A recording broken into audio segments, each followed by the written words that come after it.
자, 세 번째 살펴볼 것은 최소 잔여 시간 우선 스케줄링이라는 Shortest Remaining Time. 자, 앞에서 SJF라는 방법은 비선점형 방법이었어요. 하나의 프로세스가 CPU를 할당받으면 혹시 새로운 더 짧은 CPU 버스 타임을 가지고 있는 프로세스가 들어온다 하더라도 일단 내가 시작을 했으면 내가 모든 작업을 끝날 때까지는 스케줄링이 일어나지 않는 그런 방법이었었는데, 현재 소개하고자 하는 SRTF라는 방법은 소위 선점형 SJF, 즉 짧은 CPU 버스 타임을 가지고 있는 것을 우선적으로 처리하되 선점되어질 수 있는 더 짧은 것이 나타나면 언제든지 치고 들어갈 수 있는, 그러니까 CPU를 뺏어갈 수 있는 그런 스케줄링 방법인 것입니다. 그래서 결과적으로 보면 남은 시간이 가장 짧은 것이 누구가 됐던 가장 먼저 서비스 되어지는 그런 스케줄링 방법으로 생각을 해주면 되겠어요. 자, 예를 들어봅시다. 현재 마찬가지로 1, 2, 3, 4라는 4개의 프로세스가 있고 각각의 CPU 버스 타임이 다음과 같다라고 했을 때, 자, 이번에는 같은 시각에 도착한 것이 아니라 살짝 시간 간격을 두고 도착을 했다라고 가정을 해봤어요. 자, 시각 0에서 P1 프로세스가 도착했다고 가정을 해봅시다. 현재 상황에는 P1 프로세스밖에 없으니까 바로 서비스 될 수 있겠죠. 자, 그래서 CPU를 할당받아서 쭉 진행을 했는데, 자, 시각 1mC가 됐을 때 P2 프로세스가 도착을 했습니다. 현재 P1 프로세스는 버스 타임이 8mC인데 1mC 수행을 했으니까 이제 남은 시간은 7mC 남아있는 상태인 것이고, P2 프로세스는 현재 버스 타임이 4mC짜리다 라는 것이에요.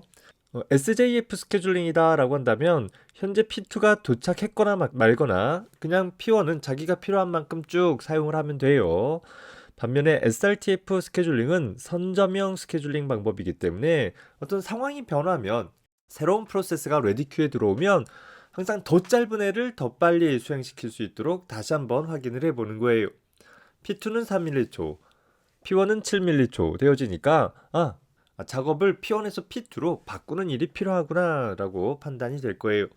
자, 그래서 P1은 수행을 중단하고 잠깐 멈추는 거죠. P2로 컨텍 스위칭이 일어나서 역시 P2는 도착하자마자 바로 서비스 되어졌어요. 대기 시간 없이 현재 수행이 되어져서 처리가 되어지는데, 자, 2mC 되었을 때 역시나 P3라는 프로세스가 도착을 했어요. 현재 P2는 4mC에서 1mC 수행했으니까 3mC 남은 상태인 거죠.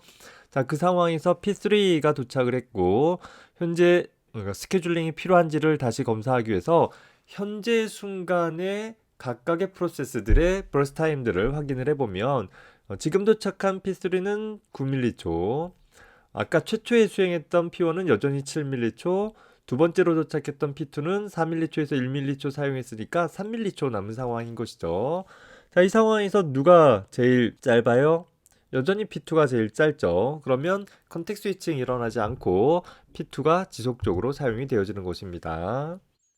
자, 3mC가 되었을 때 역시나 P4라는 프로세스가 도착을 했어요.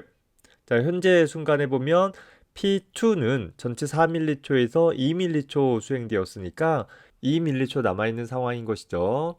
자, 그 상황에서 P4가 도착했는데 P4는 5mC의 벌스 타임을 갖고 있다라고 하면 여전히 P2가 제일 짧기 때문에 컨텍 스위칭이 일어나지 않고 지속적으로 P2가 수행이 되어지게 되는 것입니다.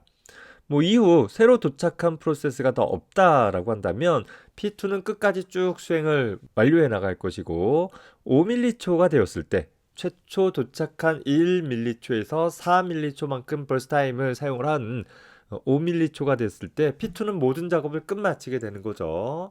중단 없이 오자마자 마지막까지 쭉 수행할 수 있었어요. 물론 정확히 따지면 중단이 없었던 건 아닌 거죠. 중간에 각각의 프로세스들이 도착할 때마다 스케줄링 해줘야 하는지를 확인해보는 그런 시간들은 소요는 됐었어요.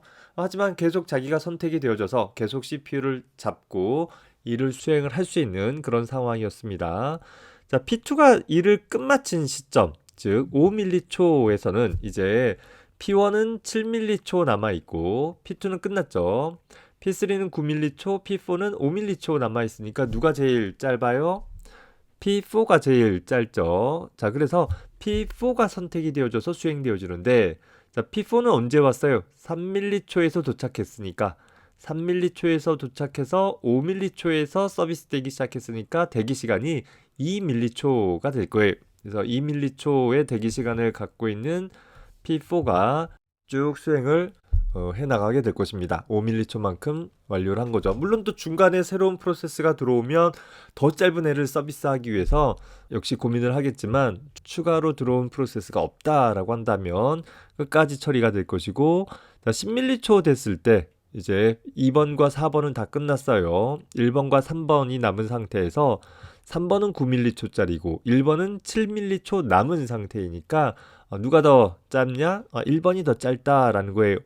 자, 그러면 1번 입장에서는 아까 들어오자마자 서비스 됐지만 1초 처리하고 나서 요 1m초에서 10m초까지 9m초 동안 기다렸잖아요. 그래서 아까 들어오자마자는 기다리지 않았지만 나머지를 처리하기 위해서 9m초만큼 기다렸으니까 대기 시간은 9m초가 더 더해져야 하는 그런 상황인 것입니다.